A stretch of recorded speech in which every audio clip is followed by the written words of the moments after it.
You get plenty of water in Timberborn. It starts from the water sources, flows downward through your dams, and depending on the map, it might go straight through your colony.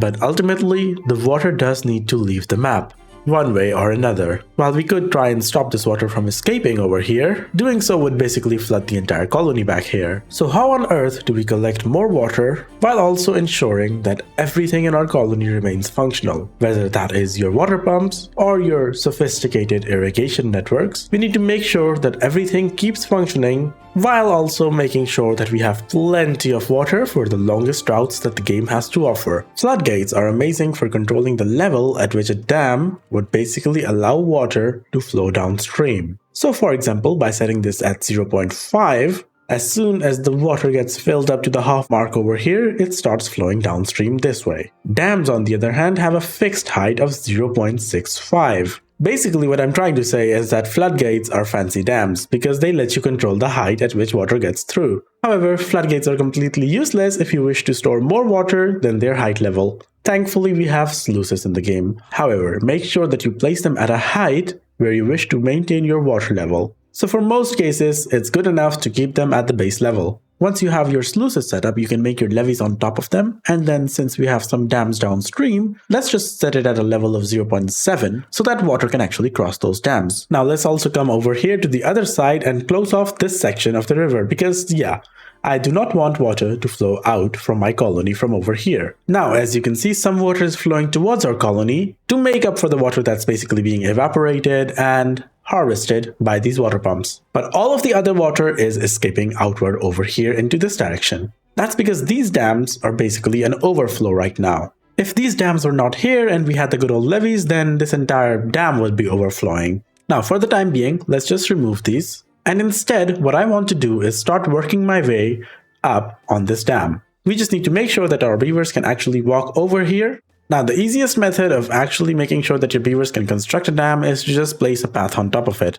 However, this is not going to be the fastest, because your beavers can only build one column at a time until, they have to move forward. And even on that one column, they can only build one block at a time. So it might be a good idea to let your beavers have multiple paths that they can start working on simultaneously. Just like that. Because the more beavers that can work on a project, the faster it will actually get done. And as you can see, as soon as the basic infrastructure is done, things speed up really fast. Now we're also going to be building the dam up over here on this other side. Except that instead of placing levees on top, what you're going to be doing is building dams. Now it is possible to min-max this further and replace these with floodgates, but beavers cannot walk over floodgates. Overall, it's just a lot easier to use the dams as a pathway. There we go, the front side of the dam is done now, but we do need to provide a way for the beavers to start working on that back side from the other direction as well. So let's do that. There we go, everything should be done twice as fast now. Now, we don't really care about the flooding back here, but if you did care, then you need to make sure that you don't build up these columns until the rest of your dam is done, so that water can actually go through that area instead of this place over here. And just like that, our dam over here is complete. It's full of water now, and since we don't really have a drought right now, the overflow is flowing that way. Absolutely wonderful. So what exactly do you think will happen when a drought starts? Well, one just started, and the water just immediately stops flowing. Now, of course, this is going to be better than whatever we had previously, but keep in mind that this is not going to last you through the longest droughts. There's two problems. First of all, we are using a lot of this water for actually filling up our water bottles, which is not something that you're supposed to do. Your irrigation water is supposed to be separate from the water that you're using to drink. For that, usually you would have another basin back here, which is something we will eventually do over here. But another reason that this is not enough is the fact that we can actually build it up further. Actually, it would not do any harm to take it up all the way to the level of these sluices over here. But I'm gonna leave that up to you. Now, this is not everything that sluices are able to do for you. Let's talk about some more uses. If we come over here and take a look at this sluice, we can actually set it to any height as long as it's below the sluice itself. Now you might actually question why on earth does that setting even exist. Let's build something fun, shall we? Here is the plan. We are going to be building an aqueduct over here which connects with this reservoir back here. There we go, our army of workers just got the job done. We will need impermeable floors over here, but more importantly, we are going to need a sluice gate at the end. And what you can do with this sluice gate is set it basically at the ground level. But of course we don't want it at the ground level, maybe like 0.5, how about that?